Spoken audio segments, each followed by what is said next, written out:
Hello mga ka-listeners, mayong gabi sa tanan, no? So di ako sa balay ni Manong Nits, no? So pasensya yang background kay mura o nasa ako nasa mall. Bitaw ka-listeners na mayong gabi sa tanan, no? So ang akong sugilandong karong adlaw may tungod kini sa usa ka inahan nga nakadawat og sulat gikan sa eskwelahan, no? Sulat gikan sa maestra sa iyang anak, mga ka-listener.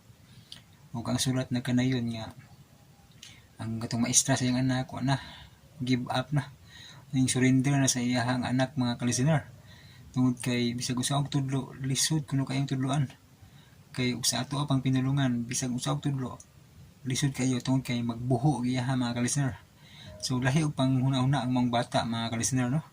Munang nagtuo sila nga naay kuaning bataan ug sa tuwa pang panahon pag naay wa masibo ba, no? Muna nga ang maestra ning surrender gid, mga ka-listener. Mao to maingon nga, Mrs. ikaw na lang may tudlo na imong anak, di jud kasabot bisag saon. Sa tanan akong estudyante kana lagi imong anak may gahi kay tudloan. Lupig pa ang ka-bright lupig pa si Rizal. So lahi ang panghunahuna sa iyang anak, mga ka-listener, no? Mao to nga nakakita ang anak nga nagbasa ang inahan sa mong sulat na utana. Unsa din ang imong gibasa? Kuan ni na sulat ni sa inyohang teacher. Unsa may gingon teacher ma? Kuan ingon inyong teacher nga ikaw kuno ang pinaka talagsaon sa tanan tungod kay lahi ka sa uban, no? Labaw ka sa uban og panghuna-una. Dakong posibilidad anak nga mahimo kang scientist tungod kay ikaw ang pinakalahi sa tanan, no? Nya sukad karon anak, ako na imuhang maestra, ako na imutudlo nimo. Mutong ang bata nadasig sa giingon sa iyang inahan nga talagsaon dai siya, no? Mutong nga gituluan siya sa iyang inahan, no? Maunay nahimong teacher ang iyang inahan niya. Og nanikamot ang bata, mga ka-listener. Og pila na may sugilanon. Nahimog yung scientist ang maong bata, mga ka-listener, no? O kanang kabalo ba mo kung kinsa ang maong scientist? Siya mao si Thomas Edison. Siya ang hinungdan nga nung naatay electricity, no? Siya ang hinungdan nga nung naatay kamera, no? Kasi sayang panahon siya may unang nakaimbento ng kanang kamera motion pictures bitaw. Ang sa ato pang panahon kana mga slideshow ba nga na picture nga palihukon ba, no, mga ka-listener. Pero tungod niya na develop, no, ug di pa tungod niya kung sa may i-develop aron mas manindot pa ang mga kamera, no. So tungod po niya na develop ang mga electricity, no, daghan tag mga klase nga kuan kanang suga. Ug si Thomas Edison pud, mga ka-listener, di ay ang nag-imbento sa sound recording kung di pa tungod niya. So wa tay recording karong panahon na. Siya ang hinungdan, no, nga naay sound recording ug na-develop na karong panahon na, no.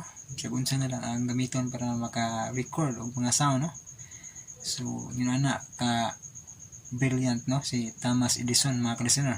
Pero tungod sa iyang inahan nga nag-encourage niya, so nahitabo gyud ang iyang pagka-scientist, mga ka-listener, no.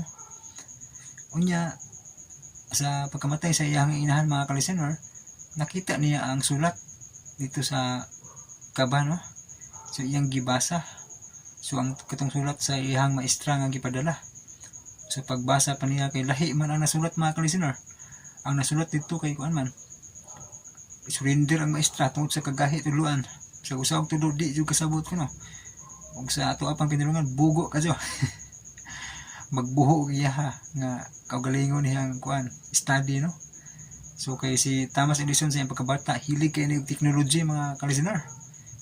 Medyo bungol-bungol yung iyang isa kadunggan tungod kay siguro na ay something sa nadaot sa iyang pikas dunggan, pero lahi siya panglantaw, mga ka-listeners, kay scientist siya panghunahuna sa bata pa siya. Pero maestra nga wa kasabot ning surrender kay lisod tuluan. Ug mao na hinungdan, no, nga tungod sa pag-encourage sa iyang inahan nahimo siyang scientist, mga ka-listener. So pila ka karong panahon na no, pila ka mga ginikanan ang mo encourage sa ilang anak nga imbis kay mahugno na unta tungod sa kanang pagkapakyas kay ang uban di ka pasar bitaw sa exam nga anak. So mahugno ang mga ginikanan, ang uban masuko di na katag ga usik-usik nagkasbound nya mo na imong grado. Napoy uban mo pa gani kasugod og eskwela mga ka-listener, wa na gi pasidan-an na daan nga di ka magtarong undang na lang no. So nya na mga ka-listeners no nga gumikan sa mga ka-estrikto sa ubang ginikanan ang nahitabo ang mga anak kung mabagsak sila. So ang uban di na magpahibalo mo commit og suicide no.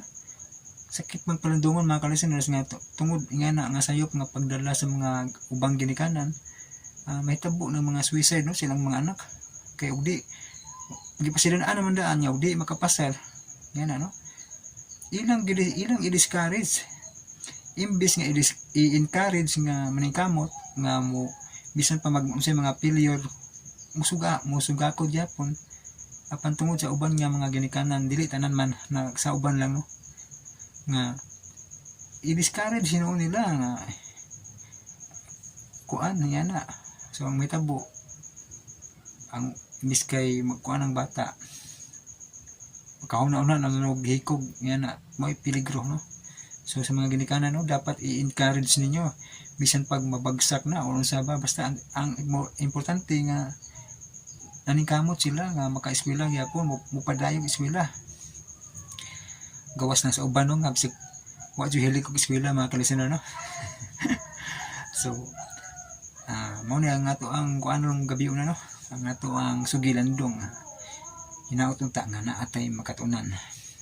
Ako jud ning tuyo ning magsugilandong ta para naputay ginagmay ra gud pod nya makatunan no, bisan pa man sa kuan ining channel ato nga murag simple lang kayo ba mga ka-listener no. Og mao to ang ato ang sugilandong og